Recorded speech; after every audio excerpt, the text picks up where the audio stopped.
Okay, we're going to create a revolved feature here, which is essentially an extrusion, but rotated around an axis rather than straight out. So I've got a sketch here.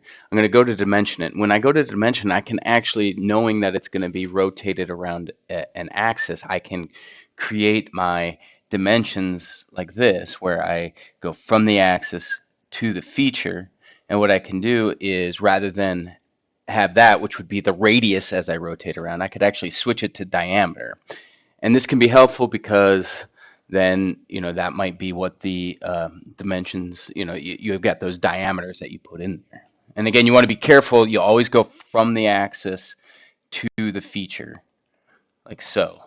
And then again, right click and go to linear dimension and it'll pop it in there. If you do the opposite, this is what will happen. If I go from the feature to the axis, okay, and then I do linear dimension, you see it goes around. It assumes the first thing you click is the axis. So you just want to be careful when doing this and going axis, then feature, right click, linear diameter, and pop that in there like that.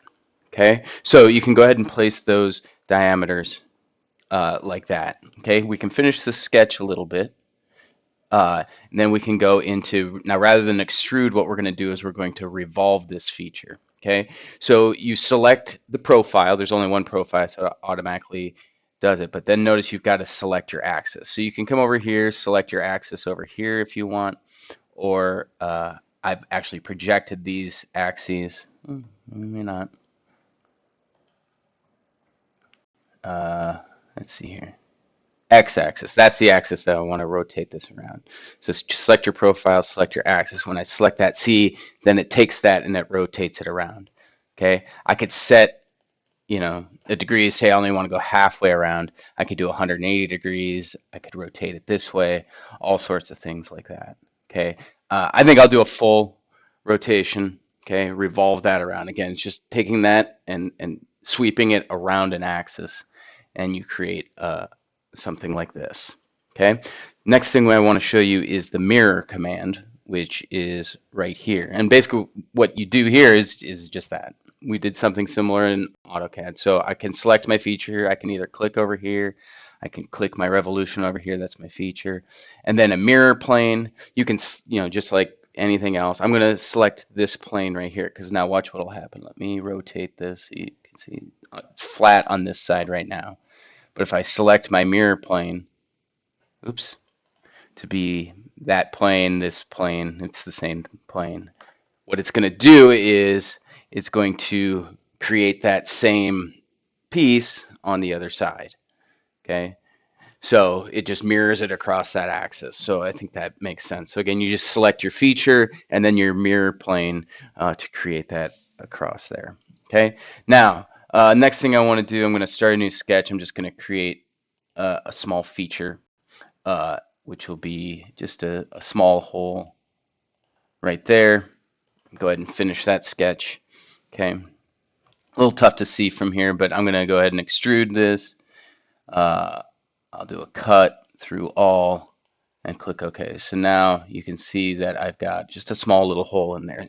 What I'm going to do is I'm going to create patterns. Okay, so I can do a rectangular, circular pattern. So rectangular pattern, I can select my feature that I want, and then I have to select two directions. And again, I'm going to select the y-axis, and you can see how that arrow is along the y-axis. Direction 2 will be the z-axis, which will be that horizontal. And I can flip these if I want, going in whichever direction I want them to go in, right? I can select the number of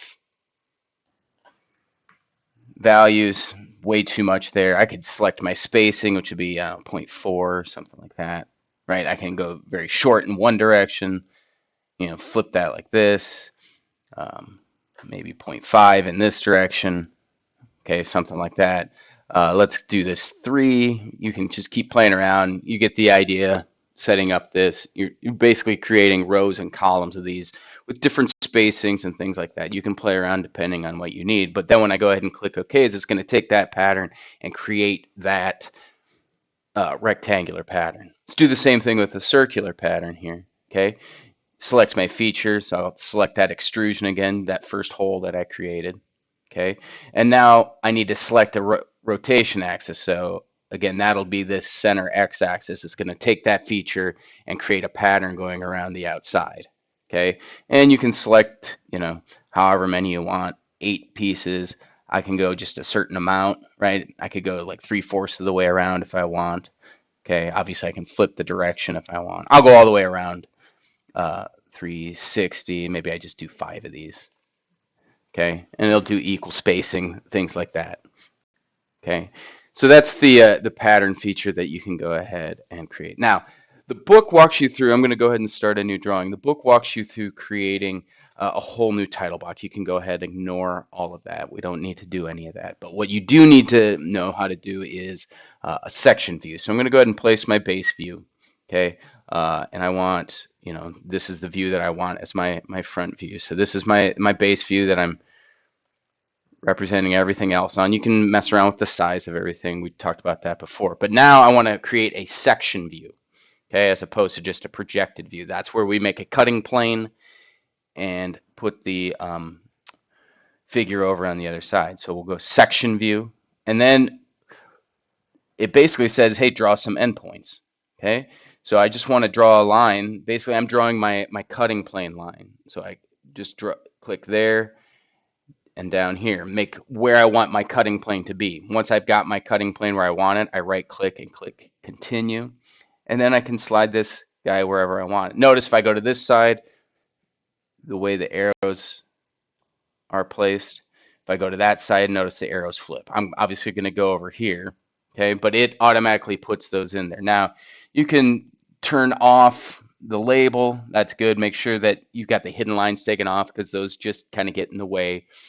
In a section view, usually we don't have any hidden line. That's the point of a section view, is to kind of expose a lot of the lines that would have been hidden, but turn off any extraneous ones. So make sure the hidden lines are removed, and go ahead and click it there, and it'll place that section view right in there.